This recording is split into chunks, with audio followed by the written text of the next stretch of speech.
जय हिंद दोस्तों, कैसे हैं आप सभी लोग। मैं हूं आप सभी लोगों का दोस्त संचित। और दोस्तों, आज की इस वीडियो में हम लोग बात करने वाले हैं निफ्टी एंड बैंक निफ्टी में हमारा क्या व्यू जो है अब रह सकता है आगे आने वाले दिनों के लिए।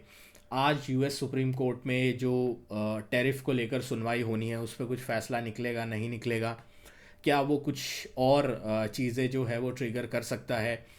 डोनाल्ड ट्रंप के जो लगातार बयान आ रहे हैं, उससे बाज़ार में जो इस तरीके का इम्पैक्ट हमें देखने को मिल रहा है, जैसा कि हमने वीकेंड वाली वीडियो में ऑलरेडी डिस्कस किया था, वो हम किस तरीके से अब आगे चलते हुए प्ले आउट कर सकते हैं, सारी चीज़ें इस वीडियो में डिस्कस करेंगे। तो दोस्तों, वीडियो शुरू करने से पहले चैनल को सब्सक्राइब कीजिएगा, बेल आइकन को दबाइएगा और इस वीडियो का लाइक हम रखते हैं लगभग 1500 लाइक्स, जो कि आप पूरा कर ही देंगे। तो चलिए, अब ज़्यादा टाइम वेस्ट ना करते हुए वीडियो को शुरू करते हैं। देखिए, सबसे पहली चीज़, आप सभी लोगों ने, जो लोग भी चैनल से जुड़े हुए हैं, उन लोगों ने वीकेंड वाली वीडियो ऑब्वियसली चेकआउट करी होगी। एंड वीकेंड वाली वीडियो में व्यू अपना जो था वो यही था कि बाज़ार ने हायर लेवल्स पे रेजिस्टेंस दिखाया है, हायर लेवल्स पे एक ट्रैपिक काइंड ऑफ फॉर्मेशन बना है, ये जो बाज़ार ने फ्राइडे के सेशन में किया था। बट उसके अलावा मल्टीपल न्यूज़ भी हम लोगों ने डिस्कस करी थी, जो बाज़ार पे कुछ नेगेटिव इम्पैक्ट डाल सकती थी। अब क्या इतना अंदेशा था कि इतनी नेगेटिविटी इतनी तेज़ी से आ जाएगी? शायद नहीं, शायद ये सबके लिए एक सरप्राइजिंग फैक्टर रहेगा। क्योंकि इस वक्त अगर हम ग्लोबल मार्केट्स देखते हैं, डाउ फ्यूचर 700 पॉइंट नीचे है, नैस्डैक 500 पॉइंट नीचे है। कल यूएस का बाज़ार बंद था, तो आज सही जो अंदेशा एक आएगा कि यूएस मार्केट में क्या होगा, वो हमें देखने को मिलेगा। यूरोप के बाज़ार 1.5% के आसपास कमज़ोर हैं। एशिया में जापान जो है वो 2.5% कमज़ोर है। I will come to Japan in a second, but बाकी अगर हम देखें, चाइनीज़ मार्केट भी 1% के आसपास कमज़ोर है। तो ओवरऑल ग्लोबल मार्केट्स में मेहम है। ठीक है, ये मेहम हमने लास्ट वीडियो में डिस्कस किया था और ये मेहम अभी भी कंटिन्यू हो रहा है। मेहम क्यों है? सबसे पहली चीज़, डोनाल्ड ट्रंप ने ग्रीनलैंड को लेकर अब पूरी तरीके से जो है, सारे जो बोलते हैं ना, ऑल गन्स ब्लेजिंग जो है, वो चीज़ें करनी स्टार्ट कर दी हैं। डोनाल्ड ट्रंप ने जो है ग्रीनलैंड को लेकर टैरिफ लगाए, जो हमने डिस्कस किया था ऑलरेडी। डोनाल्ड ट्रंप अब ग्रीनलैंड को लेकर जो है वो मल्टीपल यूरोपियन कंट्रीज़ पे प्रेशर बना रहे हैं। ये चीज़ पिछले 2 दिनों में हमें देखने को मिली। डोनाल्ड ट्रंप ने आज एक मैप शेयर किया, जिसमें ग्रीनलैंड और कनाडा को अपनी टेरिटरी बताते हुए एक मैप शेयर किया। तो इसका मतलब उनका प्लान क्या है कि आप ग्रीनलैंड के बाद कनाडा की तरफ भी वो जाना चाहते हैं। इस वजह से मार्केट जो है ज़्यादा जो है टेंशन में है। क्योंकि देखो, ये चीज़ किसी को अच्छी लगे, ये चीज़ किसी को ख़राब लगे, अमेरिका इस वक्त सुपर पावर वाली पोजीशन पे है। और सुपर पावर वाली पोजीशन का जो हेड है डोनाल्ड ट्रंप, वो इस वक्त इस मूड में नहीं है कि वो शांति से रहें। और ये चीज़ उन्होंने कल भी क्लियर करी थी। कल उन्होंने जो एक लेटर लिखा था, आप लोगों ने सोशल मीडिया पे देखा ही होगा, उन्होंने नोबेल पीस पुरस्कार जो संस्था देती है, उनको लेटर लिख के बोला कि भाई, तुम लोगों ने मेरे को नोबेल पीस पुरस्कार नहीं दिया, तो अब मैं पीस के बारे में क्यों सोचूं? अब मैं अपने हितों के बारे में, मतलब अमेरिका के हितों के बारे में सोचूंगा। तो पीस के बारे में अब सोचने का मेरा कोई मतलब नहीं है, क्योंकि तुमने मेरे को नोबेल पीस पुरस्कार नहीं दिया। ये तो उनका सीधा सीधा स्टेटमेंट है। तो आप खुद ही समझ सकते हैं कि क्या उनका मन में है, क्या वो प्लान है। खैर, ये चीज़ तो हो गई, जिसकी वजह से जो ग्रीनलैंड और बाकी सब जगहों पे इतना ज़्यादा डोनाल्ड ट्रंप की जो चीज़ें आ रही हैं, उसकी वजह से एक ग्लोबल मार्केट में पैनिक है। अब जापान आज ज़्यादा क्यों गिरा है? अगर आप जापान को देखो, 2.5% के आसपास गिरा हुआ है जापान। जापान की बॉन्ड यील्ड में ज़बरदस्त स्पाइक है, मतलब रिकॉर्ड हाइज पे जो है, रिकॉर्ड लेवल्स पे जो है बॉन्ड यील्ड्स में स्पाइक है।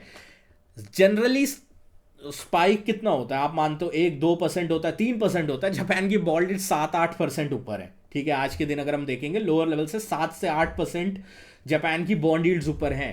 And that has triggered a big correction in Japanese market, जो अभी तक 1200-1300 पॉइंट नीचे दिखा रहा है। तो जापान जापान का अपना इशू चल रहा है। अब हमारे इशू पे आते हैं। मैंने बहुत सर्च किया, मैंने इस चीज़ को देखा कि ऐसा क्या हुआ आज के दिन कि इंडियन मार्केट ने इतना वायलेंटली रिएक्ट किया। हाँ, हमने 25,450 का सपोर्ट तोड़ा, हाँ बाजार में वीकनेस है, बट इतना वायलेंस, इतनी एग्रेसिव सेलिंग किस वजह से आई? तो मैंने थोड़ा खोजने की कोशिश करी, न्यूज़ खंगालने की कोशिश करी, तो एक चीज़ मेरे को नज़र आई। ये खबर शायद ओवरऑल अगर आप देखो ऊपर से तो आपको उतना जो है वो चीज़ नज़र नहीं आएगी इस चीज़ में। डोनाल्ड ट्रंप ने यूके को एक मॉरिशियस में डिएगो गार्सिया आइलैंड है, ठीक है, मॉरिशियस में करके, तो वहाँ के जो कुछ आइलैंड थे उन आइलैंड्स को जो है मॉरिशियस को यूके ने दे दिया था, ठीक है, ब्रिटेन के साथ ये डील हुई थी। अब ये चीज़ अहम क्यों है? अहम इसलिए है क्योंकि जब ये डील हुई थी मॉरिशस के जो हेड थे, प्रेसिडेंट थे, प्राइम मिनिस्टर थे, उन्होंने इंडिया को बहुत ज़्यादा शुक्रिया बोला था कि इंडिया ने ये डील करवाने में बहुत ज़्यादा हेल्प करी है और इंडिया का इसमें बहुत बड़ा हाथ है, ठीक है।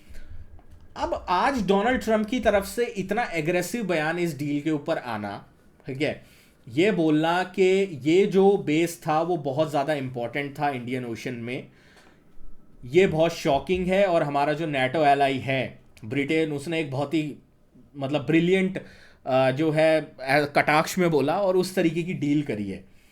तो ये चीज़ जब मैंने देखी और इस चीज़ को थोड़ा समझने की कोशिश करी तो I think one of the reason जिसकी वजह से बाजार में थोड़ा स्पूकीनेस है।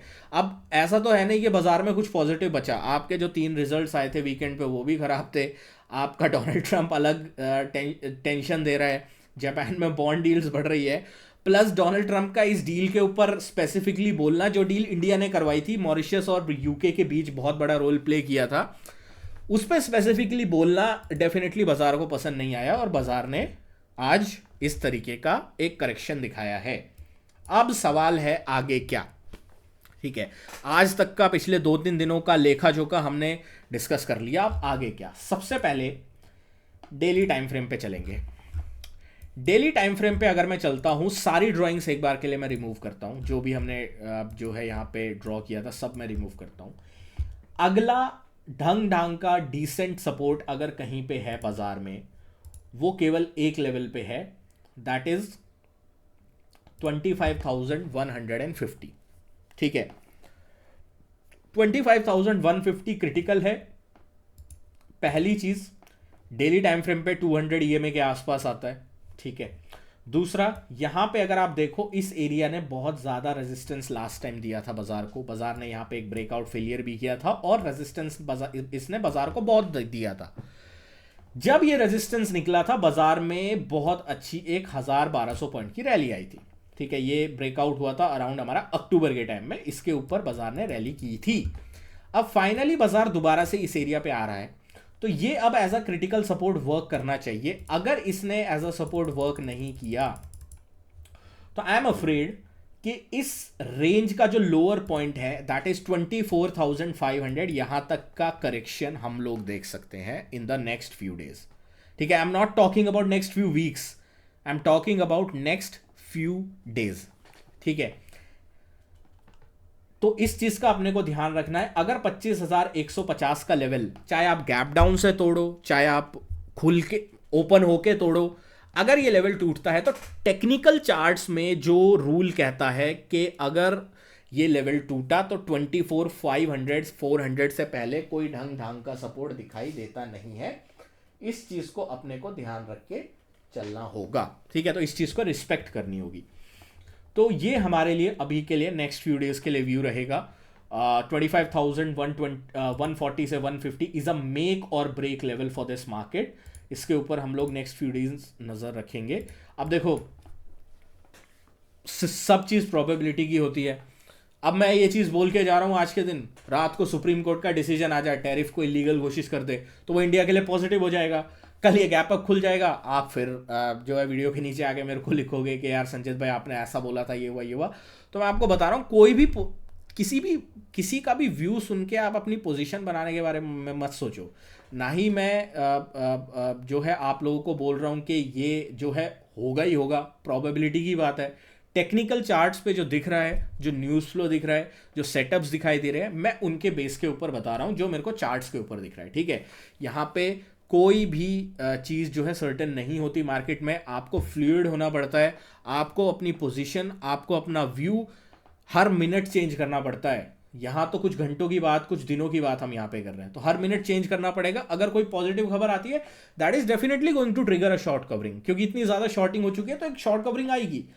बट अगर कोई पॉजिटिव खबर नहीं आती है, सुप्रीम कोर्ट की तरफ से कोई पॉजिटिव खबर नहीं आती है, कोई इंडिया यूएस की ट्रेड डील को लेकर कोई पॉजिटिव खबर नहीं आती है, देन ये सिनेरियोज काफ़ी ज़्यादा एग्रेसिव नेगेटिव वे में बढ़ सकते हैं। इस चीज़ का आपको ध्यान रख के चलना है। तो अभी के लिए ये हमारा व्यू होगा निफ्टी का। बैंक्स की अगर मैं बात करता हूँ, बैंक निफ्टी अभी भी यार, bank Nifty is a much much better place. मतलब बहुत ज़्यादा इसने होल्ड करके अपने आप को रखा हुआ है, बट स्टिल अगर बैंक निफ्टी ने ये वाला सपोर्ट तोड़ा, दैट इज़ 58,700 800, जो अभी भी यहाँ से 500-600 पॉइंट दूर है, तो ही बड़ी गिरावट की अंदेशा है। तो बैंक निफ्टी में अभी भी जगह है, मतलब स्ट्रेंथ की जगह है, बचने की जगह है। अगर 500-600 पॉइंट बैंक निफ्टी गिर भी जाता है तो भी इसमें स्ट्रेंथ बनी रहेगी, क्योंकि ब्रेकडाउन इसमें तभी आएगा जब ये 58,700-800 के लेवल को ब्रेक डाउन करेगा। तो इसका हम नेक्स्ट वीक तक देख सकते हैं कि अगर ये नीचे आता है 1-2 दिन में, तो आगे के लिए हम लोग इसका देख सकते हैं। बट अभी के लिए जब तक 58,700-800 के ऊपर है, बैंक निफ्टी जो है 500-600 गिर भी जाता है तो भी स्ट्रक्चर जो है बैंक निफ्टी का वो वीक नहीं होगा। ठीक है, स्ट्रक्चर वीक होगा 58,700-800 के नीचे, उसके बाद तो कोलैप्स है, ये चीज़ ध्यान रखना। सेंसेक्स, लास्ट वीडियो जो मैंने बनाई थी उसमें मैंने आपको बताया था कि Sensex is the only indices जो इतना ज़्यादा जो है वीक है, स्ट्रक्चरली वीक है, और इसने आज एक बड़ा सपोर्ट जो है वो तोड़ता हुआ दिखाई दिया है।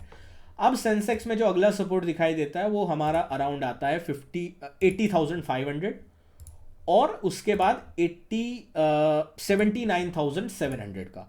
तो अगले जो 2 टारगेट्स हैं सेंसेक्स के काफ़ी बड़े हैं, बट जिस हिसाब से ब्रेकडाउन है, जिस हिसाब से न्यूज़ है, जिस हिसाब से प्राइस एक्शन है, मोस्ट प्रोबेबली सेंसेक्स जो है वो 79,500-700 की तरफ इन द अपकमिंग डेज जा रहा है। इस चीज़ को हमें ध्यान रख के चलना होगा। बाकी लेट्स सी क्या न्यूज़ फ्लो जो है आगे आता है कुछ दिनों में। जो सारी चीज़ें हैं, डेवलपमेंट है, वो चेंज होती है, तो उस हिसाब से अपना व्यू भी बदलेगा। जैसा मैं आपको हमेशा बोलता हूँ, किसी भी व्यू से पकड़ के नहीं बैठना है। उसके लिए आपको टेलीग्राम ज्वाइन करना पड़ेगा, डिस्क्रिप्शन में लिंक है, टेलीग्राम ज्वाइन कीजिए। कोई भी अपडेट न्यूज़ खबर होगी मैं वहाँ पे आपको प्रोवाइड कर ही दूंगा। Thank you so much for watching guys, मिलता हूँ आपसे नेक्स्ट वीडियो में। जय हिंद, वंदे मातरम।